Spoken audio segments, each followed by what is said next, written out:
কিনে এনেছিলাম, তো কেকটা কিনে এনে মাকে সারপ্রাইজ দিয়েছে। রাত্রে 12টার সময় মাকে ডেকে তোলা হয়েছে এবং মায়ের জন্মদিন সেলিব্রেট করা হয়েছে।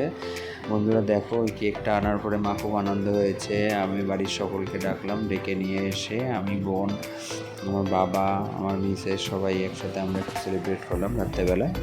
তো কেকটা কাটা হলো। আমার বোন একটা মাকে সারপ্রাইজ গিফট দিয়েছে, যেটা মা অনেক দিন ধরে চাইছিল। তো মাও খুব আনন্দ হয়েছে।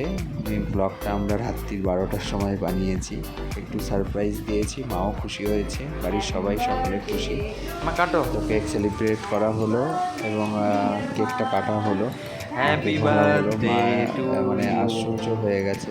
এর আগে আমরা এরকম কখনো করিনি, ফার্স্ট টাইম এটা করলাম।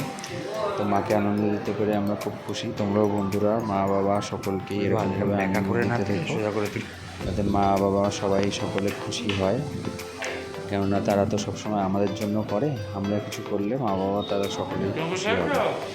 তো বন্ধুরা, তোমরা এরকমভাবে চেষ্টা করো যাতে মা বাবাকে সবসময় আনন্দে রাখা যায়। মা আমাদের কেকটা খাইয়ে দিচ্ছিলো, তো আমি আবার একটু মাকে কেক খাইয়ে দিচ্ছিলাম। তো আমার মিসেস একটু কেকটা খেতে অরাজি, ও কেক একটা লাইক করে না। বোন আমি নিজেরাই খেয়ে নিয়েছি এবং বোন আবার একটু মাকে খাইয়ে দিল, মা আবার বোনকে খাইয়ে দিল। আর বাবা চুপ করে বসে আছে। বাবা যে কী হচ্ছে বুঝতে পারছে না। বাবা তো খালি গায়ে আমি এই অবস্থায় টেনে নিয়ে এসে বসিয়েছি। তো সবাই মিলে এই দেখো, এটা হলো স্পেশাল গিফট, যেটা মা অনেক দিন ধরেই চাইছিল। এটা রাজকোটের একটা কলা বাঁধানো। তো বোন মাকে এটা দিয়েছে সারপ্রাইজ দিয়ে। তো মা এটা খুশি হয়েছে এটা নিয়ে। তো এটাই আমাদের কাছে বড় পাওনা, যে বাবা মা খুশি থাকলেই আমরা খুশি থাকবো। তো মাও এটা পেয়ে খুব খুশি হয়েছে। পড়তে চাইছিল না, মা তুলে রেখে দিতে চাইছিল। তো বোন বললো যে না, এটা এখনও পড়তে হবে। আসলে মা বাবা তো সবসময় চায় যে আমাদের ভালো, এবারে মানে মায়ের নিজেরাই কোনো শখ আহ্লাদ করছে পূরণ মা করবে আর না, আমার বাবা। সবসময় আমাদেরকেই করাবে। তো হ্যাঁ। বোন জোর জবরদস্তি বলাতে রাত্রেবেলা মা ওই কলাটা আর কি পড়েছে।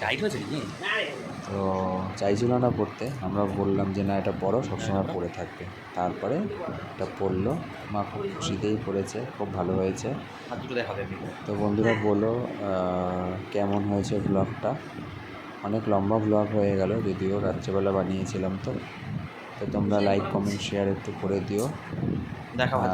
মা পড়ার পরে অনেকক্ষণ ধরে দেখিয়েছে মা। আমার দুটো কলা আমার নিয়ে দিয়েছে। হ্যাঁ, কাছে রেখে গেছি। ঠিক আছে। হ্যাঁ, ঠিক আছে।